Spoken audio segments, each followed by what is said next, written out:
take a look at these guys. Ooh, they did puff up. I didn't know if that was gonna work.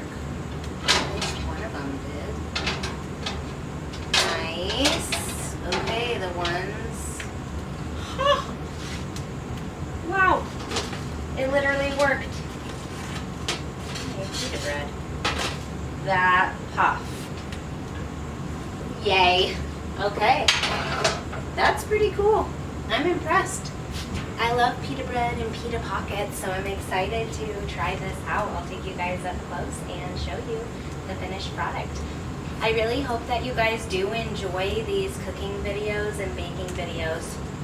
I really want to show you guys a variety of things. I feel like wood cooking and this style of living has so been long lost, you know, but our ancestors, our grandmothers cooked this way, and it's just so amazing. Like, I love being by the wood heat in the wintertime and baking up some tasty food for you guys. If you guys like them, please share this video with somebody else who you think would enjoy this as well. I appreciate you being here and your continued support. God bless. Thanks so much for watching. Bye. Oh, if you haven't already, click that subscribe button in the corner of the channel. Have the most wonderful day.